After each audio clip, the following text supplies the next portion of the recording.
സ്വാമി, എൻ്റെ കുഞ്ഞിന് കുറവെന്തെങ്കിലും? ജഗന്നാഥൻ കുറച്ച് പ്രായം ചെന്ന ഒരു മനുഷ്യനോട് ചോദിച്ചു. മഠത്തിൽ നിന്നുള്ള ആളുകളായിരുന്നു അവർ. അവരുടെ ഗുരു എന്ന് തോന്നിക്കുന്ന ഒരു പ്രായം ചെന്ന ആളാണ് ഊഴിയിൽ നടത്തുന്നത്. സഹായത്തിന് വേറെ 2 ചെറുപ്പക്കാരുണ്ട്. കുറവ് നേരിയ തോതിലുണ്ട്.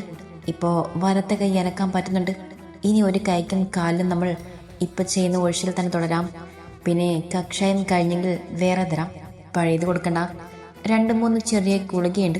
അത് കഞ്ഞിവെള്ളത്തിൽ ചാലിച്ച് കയ്യിലും കാലിലും മുട്ടിനും താഴേക്കും ഇടണം. പിന്നെ ഇളം ചൂടുവെള്ളത്തിൽ തുടച്ചു നീക്കണം. അതിനുശേഷം ഒരു തൈലം തരാം. കാലിലിടത് കയ്യിലും തടവി കൊടുക്കണം. അങ്ങനെ 1 മാസം ചെയ്യാം. പിന്നെ മാറ്റമുണ്ടെന്ന് നോക്കാം. ചെറിയ മാറ്റങ്ങളുണ്ട്. എന്തായാലും ചെറുചീരുടെ അയാൾ കണ്ണനെ നോക്കി പറഞ്ഞത്. അപ്പോഴും അവൻ കണ്ണുകൾ അടച്ചു കിടന്നു. ജഗന്നാഥിൻ്റെ മനസ്സിൽ നേരിയൊരു ആശ്വാസം നിറഞ്ഞു.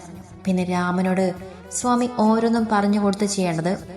എല്ലാം കേൾക്കി അടുത്തു നിൽക്കുന്ന രാമൻ ശ്രദ്ധയോടെ കേട്ട് തലയാട്ടി. ജഗന്നാഥൻ കണ്ണൻ്റെ തലയിൽ നിന്ന് തലോടി പുറത്തിറങ്ങി. എന്തോ അവൻ്റെ ആ കിടപ്പ് അവർക്ക് വേദന തന്നെയായിരുന്നു. ആകെയുള്ളൊരു മകൻ ഇങ്ങനെ കിടക്കുന്നത് കാണാൻ വയ്യ. നിറഞ്ഞു വന്ന കണ്ണുകൾ തുടച്ച് അയാൾ റൂമിന് പുറത്തു വന്നപ്പോൾ എന്തോ ആലോചിച്ച് നിൽക്കുന്ന പാറുവിനെ കണ്ടു. ഒരു നിമിഷം അവളെ നിന്ന് നോക്കി അടുത്തേക്ക് നടന്നു. അവൾ അതൊന്നും അറിയാതെ ജനല തുറന്ന് താഴേക്ക് നോക്കി നിൽക്കുകയായിരുന്നു. പുറകിൽ ആരുടെ സാമീപ്യം അറിഞ്ഞ് അവൾ തിരിഞ്ഞു നോക്കി. ആളെ മനസ്സിലാവാതെ അവളൊന്ന് നോക്കി. പിന്നെ പതിയെ ചിരിക്കാൻ ശ്രമിച്ചു. ഒരു ചെറുചീരുടെ ജഗന്നാഥൻ അവളോട് ചോദിച്ചു, മോളാണോ കൃഷ്ണൻ കൊണ്ടുവന്ന കുട്ടി? അമ്മ പറഞ്ഞു കണ്ണൻ്റെ കാര്യം നോക്കാൻ ഒരാൾ കൂടി വന്നിട്ടുണ്ടെന്ന്. അതേന്ന് അവൾ തലയാട്ടി ഒന്ന് ചിരിക്കാൻ ശ്രമിച്ചു. ധാവണിത്തുമ്പിൽ പിടി മുറുക്കി നിന്നു. സാർ, ഒരു മടിയോടെ അവൾ വിളിച്ചു. സാറിൻ്റെ മോന് എങ്ങനെ അവൾക്ക് വാക്കുകൾ പുറത്തു വന്നില്ല. മോൾ സാറിനൊന്നും വിളിക്കണം, വലിച്ചൻ, അങ്ങനെ മതി. അറിയില്ല മോളെ, ഒരു ദിവസം രാത്രി കണ്ണൻ്റെ കാർ ആക്സിഡൻ്റ് ആയെന്നും പറഞ്ഞ് കോൾ വന്നു. അങ്ങനെയാണ് അറിയുന്നേ. ഞങ്ങൾക്കെല്ലാം ബിസിനസ്സും കോയമ്പത്തൂരാണ്. അവന് സ്വന്തമായൊരു ഓഫീസുണ്ട്. അവൻ്റെ വിയർപ്പ്. അയാളൊരു നെടുവീർപ്പോടെ പറഞ്ഞു. കിടപ്പായിട്ടിപ്പോൾ 1.5 കൊല്ലമാകുന്നു. ചെറിയ വ്യത്യാസമൊക്കെ കാണുന്നുണ്ട്. അതാണ് പിന്നെ ആയുർവേദം തുടരുന്നത്. എല്ലാത്തിനും അവളൊന്ന് തലയാട്ടി. അവൻ്റെ മനസ്സാകെ തകർന്നു. ആരോടും അധികം മിണ്ടാറില്ല. അതിനുശേഷം രാമൻ മാത്രമാണ് അവനൊരു ആശ്വാസം. രാമൻ ഒരു അകന്ന ബന്ധു കൂടിയാണ്. ഒറ്റത്തടിയാ, അതുകൊണ്ട് ഇങ്ങോട്ട് കൂട്ടി. പിന്നെ കൃഷ്ണൻ വരും ഇടയ്ക്ക്. അവർ 2 ആളെയും അവന് പിടിക്കും. അത് പറഞ്ഞ് അയാളൊന്ന് ചിരിക്കാൻ ശ്രമിച്ചു. പാർവതി എന്നല്ലേ പേര്? അമ്മ പറഞ്ഞു. കുറച്ച് കഴിഞ്ഞാൽ ട്രീറ്റ്മെൻറ്റ് കഴിയും. അപ്പോൾ മോൾ ആ മുറിയിൽ നിന്ന് വൃത്തിയാക്കിയിടണം. പിന്നെ എല്ലാം ഒന്ന് നോക്കണം. ബുദ്ധിമുട്ടില്ലല്ലോ അല്ലേ? പിന്നെ മോളുടെ ശമ്പളം അമ്മ പറഞ്ഞോ? ശമ്പളം അറിയാതെ അവളുടെ മനസ്സിലൊരു ഞെട്ടലുണ്ടായി. സ്വന്തം തറവാട്ടിൽ നിന്ന് തന്നെ തനിക്ക് ശമ്പളം? വലിച്ച എനിക്ക് അതൊന്നും വേണ്ട. കിടക്കാൻ ഒരിടം തന്നാൽ മതി, വേറെ ഒന്നും വേണ്ട. എനിക്ക് ആരുമില്ല പോകാനും, അതുകൊണ്ട് പൈസ വേണ്ട. അവൾ താഴേക്ക് നോക്കി നിന്നു പറഞ്ഞു. അത് പറയുമ്പോൾ അവളുടെ കണ്ണുകൾ ചെറുതായി നനഞ്ഞിരുന്നു. അത് കേട്ട് അയാൾക്ക് അവളോട് ഒരു വാത്സല്യം തോന്നി. അതോർത്ത് മോള് വിഷമിക്കേണ്ട. ഇവിടെയുള്ളവർ മോളെ സ്വന്തമാണെന്ന് ഓർത്താൽ മതി. പിന്നെ ക്യാഷ് വേണമെങ്കിൽ ചോദിക്കാൻ മടിക്കണ്ട കേട്ടോ. എന്തെങ്കിലും ബുദ്ധിമുട്ട് തോന്നിയാൽ പറയാനും മടിക്കണ്ട. അതും പറഞ്ഞ് അവളുടെ കവിളിൽ നിന്ന് തട്ടി അയാൾ പുറത്തേക്ക് നടന്നു. നിറഞ്ഞ മനസ്സോടെ വീണ്ടും അവൾ ആ പഴയ സ്ഥാനത്ത് പോയി നിന്ന് പുറത്തേക്ക് മിഴികൾ നട്ടു. ഒരു ആക്സിഡന്റ് നടന്നിട്ട് അത് എന്തുകൊണ്ടോ ആരും അന്വേഷിക്കാതിരുന്നത്. 1.5 കൊല്ലം കഴിഞ്ഞിട്ടും. അങ്ങനെ ഓരോന്നും ഓർത്ത് അവൾ നിന്നു. ഇനിയുള്ള തൻ്റെ ജീവിതം ഇവിടെ. അമ്മയുടെ കൂടെ കൈ പിടിച്ച് ഇവിടെ വരാൻ സാധിച്ചില്ലെങ്കിലും അമ്മയുടെ ഓരോ ഓർമ്മകളും അവളെ വേദനിപ്പിച്ചുകൊണ്ടിരുന്നു. ഒരു ദീർഘനിശ്വാസം എടുത്തവൾ ഒന്നുകൂടെ പുറത്തേക്ക് നോക്കി. പാറൂട്ടിയേ! പെട്ടെന്നാണ് അവളെ തേടിയൊരു വിളി എത്തിയത്. അതും ഒരു സ്ത്രീ ശബ്ദമായിരുന്നു. ആരുടെ വിളി കേട്ട് അവൾ തിരിഞ്ഞു നോക്കി. മുഖത്ത് നിറഞ്ഞ ചിരിയുമായി ഒരു സ്ത്രീ വന്നു. അധികം പ്രായമില്ല. കാണാൻ ഒരു ഐശ്വര്യമുണ്ട്. നെറുകിൽ സിന്ദൂരം നീട്ടി വരച്ചിരിക്കുന്നു. കണ്ണിൽ നല്ല തെളിമ, വെളുത്ത നിറം. മുടി അലസമായി അഴിച്ചിട്ടിരിക്കുന്നു. സാരിയാണ് വേഷം. ആരാന്ന് മനസ്സിലാവാതെ അവൾ ഒരു നിമിഷം അവരെ നോക്കി നിന്നു. വന്ന പഴയ അവർ അവളെ ഇന്ന് കെട്ടിപ്പിടിച്ചു. പിന്നെയൊന്ന് അടർന്നു മാറി കൈക്കുമ്പിളിൽ മുഖമെടുത്ത് നെറുകയിലൊന്നു മുത്തി. ഒന്നും മനസ്സിലാവാതെ അവൾ അവരെ വിടർന്ന കണ്ണുകൾ കൊണ്ട് നോക്കി. താഴത്തുമ്പിൽ പിടിച്ചു വിളിച്ചു. എൻ്റെ യാമിനിയുടെ മോൾ പാർവതി, എൻ്റെ പാറൂട്ടി. അതേ നിമിഷം അവളുടെ കണ്ണിൽ അത്ഭുതമായിരുന്നു. മോൾക്ക് എന്നെ മനസ്സിലായോ? ഞാൻ കണ്ണൻ്റെ അമ്മയാണ്, ലക്ഷ്മി. ഇപ്പം പോയ ജഗന്നാഥൻ്റെ ഭാര്യ ഞാൻ കണ്ടിരുന്നു കൃഷ്ണമാമയുടെ കൂടെ രാവിലെ വരുന്നത്. അപ്പോഴും അവൾക്കുള്ളിൽ ഒരു സംശയം നിറഞ്ഞു. താൻ യാമിനിയുടെ മകളാണെന്ന് ഇവരെങ്ങനെ അറിഞ്ഞു? ഇവിടെ ആർക്കും അതിനറിയില്ലല്ലോ ഞാൻ യാമിനിയുടെ മകളാണെന്ന്. ഇനി കൃഷ്ണമാമ പറഞ്ഞോ? ഒരു നിമിഷം അവളൊന്ന് ശങ്കിച്ചു. പിന്നെ അവളുടെ മുഖത്തേക്ക് നോക്കി. അവളുടെ മുഖഭാവം കണ്ട് ലക്ഷ്മി പറഞ്ഞു, മോൾ പേടിക്കണ്ട, ഞാനിത് ആരോടും പറയില്ല. മോളെന്നെ വല്യമ്മയെന്ന് വിളിച്ചോളൂ. മോൾക്ക് ഞാൻ വല്യമ്മ തന്നെയാണ്. അതും പറഞ്ഞ് അവർ ചിരിച്ചു. അവളും പതിയൊന്ന് ചിരിക്കാൻ ശ്രമിച്ചു. പിന്നെ എൻ്റെ കുട്ടി എന്തെങ്കിലും ഉണ്ടെങ്കിൽ വല്യമ്മയോട് പറഞ്ഞോളൂ, പേടിക്കണ്ട. മോൾ അമ്മ തന്നെ വിളിച്ചോളൂ. എൻ്റെ കണ്ണനെപ്പോലെ തന്നെയാണ് മോളും എനിക്ക്. അത് കേൾക്കി അവളുടെ കണ്ണുകൾ നിറഞ്ഞു വന്നു. അമ്മ. അവളുടെ ചുണ്ടുകൾ വിതുമ്പിപ്പോയിരുന്നു. മോള് വിഷമിക്കേണ്ട, എൻ്റെ കുട്ടി കരയണ്ട. അവർ മൃദുവായി അവളുടെ തലയിലൂടെ ഒന്ന് തലോടി. അമ്മ പറഞ്ഞതുപോലെ ഇവിടെ ആകെ മനുഷ്യപ്പറ്റുള്ളത് വല്ലച്ചനും വല്യമ്മയ്ക്കുമാണെന്നും അവൾക്ക് മനസ്സിലായി.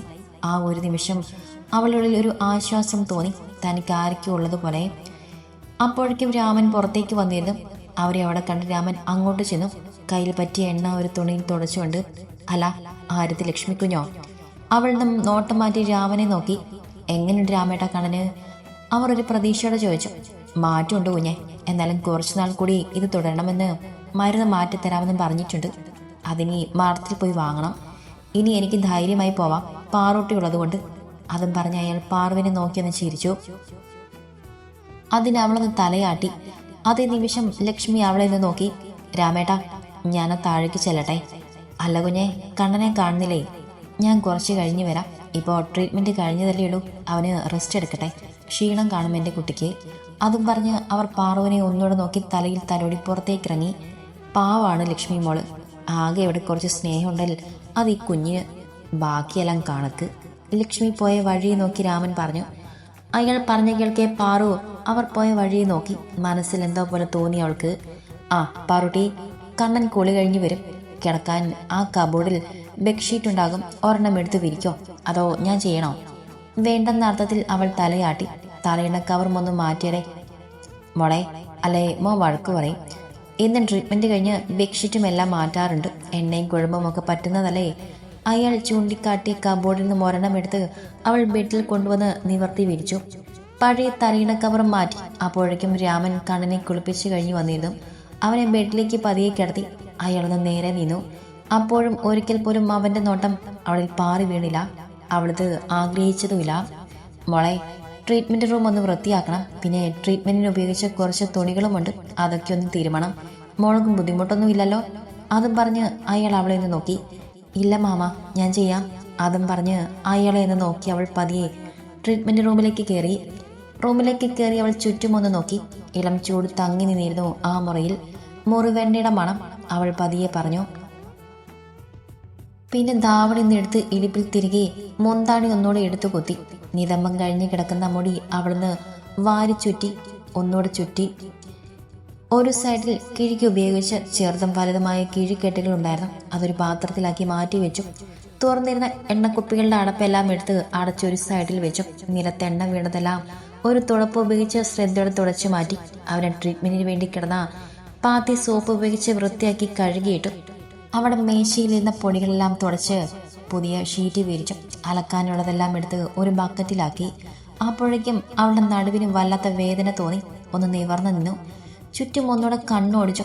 വൃത്തിയായൊന്ന് നോക്കി. ആ മുറിയിലെ ചെറുചൂടിൽ അവളുടെ ശരീരം ഒന്ന് വിയർത്തു. മോളെ. അപ്പോഴേക്കും വാതിൽ തുറന്ന് രാമനകത്ത് വന്നിരുന്നു. അവളെ നിൽപ്പ് കണ്ട് രാമനൊന്ന് ചിരിച്ചു. മടുത്ത കുട്ടിയെ, സാരില്ല, ആദ്യത്തെ ദിവസമല്ലേ, അതാണ്. അപ്പോഴേക്കും അവൾ ഇടുപ്പിൽ തിരികെ ധാവണി നേരിയിട്ടിരുന്നു. അയാളെ നോക്കി ചിരിച്ചു. മുറി മുഴുവനും ഒന്ന് കണ്ണോടിച്ച് ആളുടെ കണ്ണൊന്ന് തെളിഞ്ഞു. നല്ല അസലായി മുറി വൃത്തിയാക്കിയാലോ പാറൂട്ടിയെ? ആ, ഇനി പോയി വിശ്രമിച്ചോളൂ.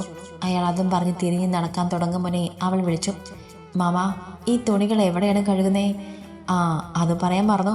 തറവാടിൻ്റെ പിന്നാമ്പുറത്തൊരു കുളമുണ്ട്, അവിടെ തിരുമ്മിക്കോളൂ. വീഴാതെ നോക്കണം കേട്ടോ, നല്ല ആഴമുണ്ട്. അതിൻ്റെ ഒരറ്റത്ത് നിന്നാൽ മതി. പിന്നെ ഞാൻ കണ്ണനെ കഴിക്കാനുള്ളത് എടുത്തു വരാം. അപ്പോഴേക്കും മോള് പോയിട്ട് വാ കുട്ടിയെ. ശരിയെന്നും അവൾ തലയാട്ടി.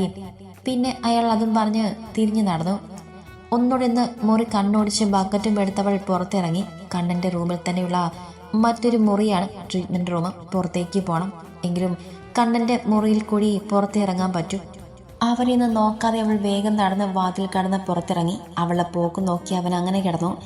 തിരക്ക് പിടിച്ച ബക്കറ്റും കൊണ്ട് അവൾ പടികളിറങ്ങി. ഇടയ്ക്ക് മുകളിലേക്കൊന്ന് കണ്ണുകൾ പായിച്ചുകൊണ്ട് അടുത്ത സ്റ്റെപ്പ് എടുത്ത് വയ്ക്കുമ്പോഴേക്കും അവൾ ആരെയോ തട്ടിക്കയറിയുന്ന ബക്കറ്റ് താഴെ വീണിരുന്നു. കൂടെ അതിലുള്ള തുണികളെല്ലാം താഴേക്ക് വീണിരുന്നു. അപ്പം കവളിൽ ഒരു കൈ വന്ന് പതിഞ്ഞു. ഒരു വശത്തേക്ക് ചെരിഞ്ഞു പോയി അവളുടെ മുഖം. നിറഞ്ഞ കണ്ണുകൾ കൊണ്ട് കവളിൽ ഒരു കൈ വെച്ച് അവൾ നേരെ നോക്കി. തനിക്ക് മുന്നിൽ തന്നെ ദഹിപ്പിക്കാൻ പാകത്തിൽ ഒരു മുഖം കണ്ടു. ഡി, എവിടെ നോക്കി അടി നടക്കുന്നേ? അതും അഴുക്ക് ബക്കറ്റ് കൊണ്ട് ദേഹത്ത് വന്ന് ഇടിച്ചതും പോരാ അവളുടെ ഒരു കണ്ണുനീര്. പെട്ടെന്നാണ് ശിവാഞ്ജലി അവളെ അടിമുടി നോക്കണേ. അല്ല, നീ ഏതാ? ഇവിടെ കണ്ടിട്ടില്ലല്ലോ. അവൾ നിന്ന് വിറച്ചു. അടികൊണ്ട കവളിൽ പൊത്തിപ്പിടിച്ച് പാറു അങ്ങനെ തന്നെ നിന്നു. കണ്ണുകൾ അനുസരണയില്ലാതെ നിറഞ്ഞൊഴുകി. ഞാൻ അത് കണ്ടില്ല. വാക്കുകൾ പുറത്തു വരാതെ തൊണ്ടക്കുഴിയിൽ തങ്ങി നിന്നു. കരച്ചിലടക്കാൻ പറ്റാതെ അവളൊന്ന് തേങ്ങിപ്പോയി. അപ്പോഴേക്കും അവരുടെ ബഹളം കേട്ട് എല്ലാവരും അങ്ങോട്ട് വന്നിരുന്നു. ഉറഞ്ഞു തുള്ളി നിൽക്കുന്ന ശിവാഞ്ജലിയാണ് എല്ലാവരും കാണുന്നത്. കാര്യം അറിയാതെ രണ്ടാളെയും എല്ലാവരും മാറി മാറി നോക്കി. ലക്ഷ്മിയുടെ കണ്ണുകൾ പാറുവിൽ ചെന്ന് നിന്നപ്പോൾ കാര്യം ഏകദേശം അവർക്ക് മനസ്സിലായി. അഞ്ജലി, നീ എന്താ കാണിച്ചേ ഈ കുട്ടിയോട്? ഒരു മര്യാദയില്ലാതെ. ആരാ നിനക്ക് ഇവളെ അടിക്കാൻ അനുവാദം തന്നത്? ലക്ഷ്മിക്ക് ദേഷ്യം അടക്കാൻ സാധിച്ചില്ല. പാറുവിന്റെ കണ്ണുനീർ അവരുടെ നിയന്ത്രണം നഷ്ടപ്പെടുത്തിയിരുന്നു. എല്ലാം കേട്ട് ദേഷ്യം അടക്കി പിടിച്ച് അംബിക അവിടെ എല്ലാം കണ്ടു നിൽപ്പുണ്ടായിരുന്നു. പാറു ഒരു നിമിഷം നിലത്തേക്ക് നോക്കി. ബക്കറ്റ് ഒരു സൈഡിൽ തെറിച്ചു വീണ് കിടപ്പുണ്ടായിരുന്നു. തുണികളെല്ലാം നിലത്ത് ചിതറിക്കിടന്നു. അത് കാണേ അവളുടെ ഉള്ളിൽ വിങ്ങിപ്പൊട്ടി. വേഗം തന്നെ കുനിഞ്ഞെല്ലാം എടുത്ത് അവൾ വേഗം പുറത്തേക്ക് ഇറങ്ങി ഓടി. അവൾ പോയ വഴിയെ നോക്കി നിന്ന അഞ്ജലിയെ നോക്കി ലക്ഷ്മി ഒരു താക്കീത കൈ ചൂണ്ടി പറഞ്ഞു. ഇനി മേലിൽ നിന്റെ കൈ അവളിൽ പതിഞ്ഞാൽ ഇത്രയും നാളും പറഞ്ഞതുപോലെ ആവില്ല. കത്തുന്ന കണ്ണുകളോടെ ലക്ഷ്മി അവളെ നോക്കി. അഞ്ജലി നോക്കി കാണുകയായിരുന്നു. ഒരിക്കലും പരിചയമില്ലാത്ത മുഖത്തോടെ തന്നെ ദഹിപ്പിക്കാൻ നിൽക്കുന്ന വല്യമ്മയെ അവളുടെ നോട്ടം മടുത്തു നിൽക്കുന്ന അംബികയിൽ പതിഞ്ഞു. അഞ്ജലിയുടെ നോട്ടം കണ്ട അംബിക പറഞ്ഞു, അല്ലേട്ടതി, അവൾ ഏതാ അതിന്? ഞാനും ഇപ്പോഴാണ് കാണുന്നേ. പണിക്കാരിയാണോ? പണിക്കാരിയല്ല, കണ്ണിൻ്റെ കാര്യം നോക്കാൻ വന്നതാ. ഉള്ളിൽ അടക്കി പിടിച്ച ദേഷ്യം മറച്ചുകൊണ്ട് പറഞ്ഞു. ഒരു പുച്ഛത്തോടെ അംബിക പറഞ്ഞു, ആ അതല്ലേ ഞാനും ചോദിച്ചത്, പണിക്ക് വന്നതാണോന്ന്. ദേഷ്യത്തോടെ കൈ രണ്ടും കൂട്ടി തിരുമ്മി നിൽക്കുന്ന അഞ്ജലിയെ നോക്കി ലക്ഷ്മി ദേഷ്യത്തോടെ പറഞ്ഞു, അകത്ത് കയറി പോടി. അത് കെട്ടി ചവിട്ടത്തുള്ളി അവൾ റൂമിലേക്ക് പോയി. അവളെ പോക്കും നോക്കിയെന്ന് ലക്ഷ്മി അംബികയ്ക്ക് നേരെ തിരിഞ്ഞു. നിന്റെ മോളെ നീ തന്നെ മര്യാദ പഠിപ്പിക്കുമോ അതോ ഞാൻ പഠിപ്പിക്കണോ? വലിയ വീട്ടിലെ കുട്ടിയാണെന്ന് കരുതി ഒരുപാട് അഹങ്കരിക്കേണ്ടെന്ന് പറഞ്ഞേക്ക് അവളോട്. അതിന് ഏട്ടത്തി എന്തിനെങ്ങനെ കിടന്ന് ചൂടാവുന്നേ? അവളെ ന്യായീകരിക്കാൻ അവൾ ആരാ ഏട്ടത്തിലെ മോളാണോ? അതും ഇവിടുന്ന് കയറി വന്ന അവൾക്ക് വേണ്ടി ഈ വീട്ടിലെ കുട്ടിയെ വഴക്കു പറയാൻ? അംബിക ഒരു പൊച്ചത്തോടെ ചോദിച്ചു. ഒരു നിമിഷം ലക്ഷ്മി തറഞ്ഞു നിന്നു അംബികയുടെ ചോദ്യം കേട്ട്. അപ്പോഴേക്കും മുത്തശ്ശിയും ജഗന്നാഥനും രാമനും രവിയും എല്ലാം വന്നിരുന്നു. എന്താ ലക്ഷ്മി ഇവിടെ ഒരു ബഹളം? എല്ലാവരുടെയും മുഖത്ത് മാറി മാറി നോക്കി മുത്തശ്ശി ചോദിച്ചു. ലക്ഷ്മി നടന്നതെല്ലാം പറഞ്ഞു.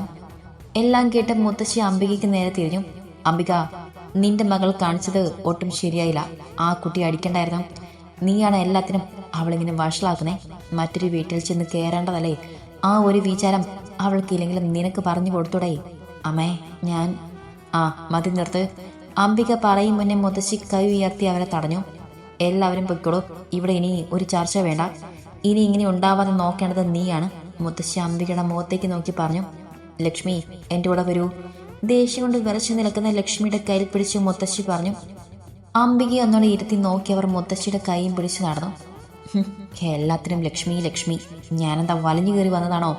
അവർ പോയ വഴി നോക്കി അംബിക പിറുപിറുത്തു. അപ്പോഴേക്കും ജഗന്നാഥനും പുറത്തേക്ക് നടന്നു. രവി അംബികയുടെ കയ്യിൽ പിടിച്ച റൂമിലേക്കും പോയി. കുളക്കടവിൽ ഒരു പടിയിലായി അവളിരുന്നു. ഉള്ളിൽ നിറഞ്ഞ കരച്ചിൽ പുറത്തേക്ക് വന്നു. ഒന്ന് പൊട്ടിക്കരഞ്ഞു. ഓർമ്മ വെച്ച നാൾ മുതൽ ആരും അടിച്ചിട്ടില്ല. അമ്മയും അച്ഛനും ഉണ്ടായിരുന്നെങ്കിൽ എന്ന് അവൾ ഒരു നിമിഷം ഓർത്തു.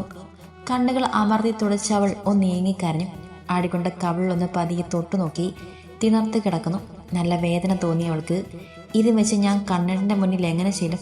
അതോർത്ത് അവൾക്കൊന്നുകൂടി സങ്കടം കൂടി. എങ്കിലും കുറച്ചു നേരം അങ്ങനെ ഇരുന്നപ്പോൾ എന്തോ തിരന്ന മനസ്സിന് ആശ്വാസം കിട്ടി. നാഗത്തറയിലും തണുത്ത കാറ്റ് ഇടയ്ക്ക് വീശി അടിച്ചുകൊണ്ടിരുന്നു. അവളുടെ മനസ്സൊന്ന് തണുത്തു. എങ്കിലും കുറച്ചു നേരം കൂടി അവൾ അങ്ങനെ ഇരുന്നു. ആ കാറ്റേറ്റ് ഇടയ്ക്ക് കഴിഞ്ഞതോർത്ത് കണ്ണുകൾ നിറഞ്ഞൊഴുകി. കവിളിൽ തട്ടി താഴേക്ക് വീണു. അതേ നിമിഷം തന്നെ ഒരു കൈ വന്ന് അവളെ തോളിൽ പതിഞ്ഞിരുന്നു. പെട്ടെന്നായതുകൊണ്ട് അവൾ പേരുടെ വെപ്രാളത്തിൽ തിരിഞ്ഞു നോക്കി. അപ്പോഴേക്കും അവളുടെ അടുത്തേക്ക് ലക്ഷ്മി ഇരുന്നു. അവളൊന്നും മിണ്ടാതെ നിറഞ്ഞ കണ്ണുകളൊന്ന് അമർത്തി തുടച്ചു.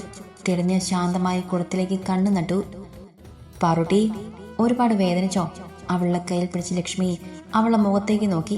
അടികൊണ്ട പാട് കണ്ട് ലക്ഷ്മി അതിലൊന്ന് കൈ ഒഴിച്ചു. അവൾ പതിയെ എരിവ് വലിച്ചു വേദന കൊണ്ട്. അത് കണ്ട് ലക്ഷ്മിയുടെ മനസ്സൊന്ന് വിങ്ങി. അവൾക്ക് ഞാൻ നല്ലത് കൊടുത്തിട്ടുണ്ട്. എൻ്റെ കുട്ടി വിഷമിക്കേണ്ട, എന്തിനും ഇങ്ങനെ ഇരുന്ന് കരയില്ല മോളെ. അവളെ ആശ്വസിപ്പിക്കും പോലെ ലക്ഷ്മി പറഞ്ഞു. സാറില്ല വല്യമ്മേ, എനിക്ക് സങ്കടമൊന്നുമില്ല. നിറഞ്ഞ കണ്ണുകൾ അമർത്തി ഒന്ന് തുടച്ചു ലക്ഷ്മിയെ നോക്കി. അവൾ എൻ്റെ അനിയത്തിയല്ലേ, അങ്ങനെ കരയിട്ടുള്ളൂ. പിന്നെ പെട്ടെന്നായതുകൊണ്ട് സങ്കടം തോന്നിയത്. അതും പറഞ്ഞ് ലക്ഷ്മി ചിരിക്കാൻ ശ്രമിച്ചു. ലക്ഷ്മി അവൾ തലയുടെ മേലെ തലോടി. അതേ നിമിഷം അവൾ ആ തോളിലേക്ക് ചാഞ്ഞൊരു ആശ്രയത്തിനായി.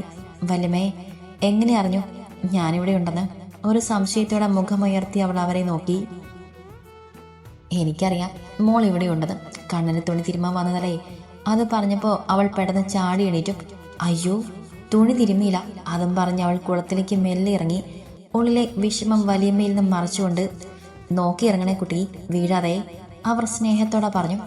മോൾ തുണി തിരുമിക്കോ, വലിയമ്മ ഇവിടെയുണ്ട്. അതും പറഞ്ഞ് അവർ തന്നെ നീളമുള്ള മുടി മുന്നിലേക്കിട്ട് ഒരു കൈ കൊണ്ട് മാടി ഒതുക്കിക്കൊണ്ടിരുന്നു. അവളെ തുണി തിരുമ്മൽ നോക്കി. അങ്ങനെയൊന്നും വീഴില്ല എൻ്റെ വല്യമ്മേ, എനിക്ക് എല്ലാം ശീലമാണ്, ചെറുചീരിയുടെ പാറു പറഞ്ഞു. പിന്നെ ധാവണിയെടുത്ത് ഇടുപ്പിൽ തിരുകി. മുട്ടിന് മുകളിൽ വരെ ഉള്ള വെള്ളത്തിലേക്ക് കണ്ണിന് തുണികളിട്ട് ശ്രദ്ധയോടെ കഴുകിയെടുത്തു. എല്ലാം നോക്കിയിരിക്കുന്ന ലക്ഷ്മിയുടെ ചുണ്ടിൽ ഒരു പുഞ്ചിരി വിരിഞ്ഞു. മനോഹരമായി അവൾക്കായി മാത്രം. അവരുടെ ഈ പ്രവൃത്തികളെല്ലാം ഒരു ജോഡി കണ്ണുകൾ ഒപ്പിയെടുക്കുന്നത് അറിയാതെ ലക്ഷ്മിയും പാറുവും അവിടെ ലോകത്തിൽ മുഴുകി.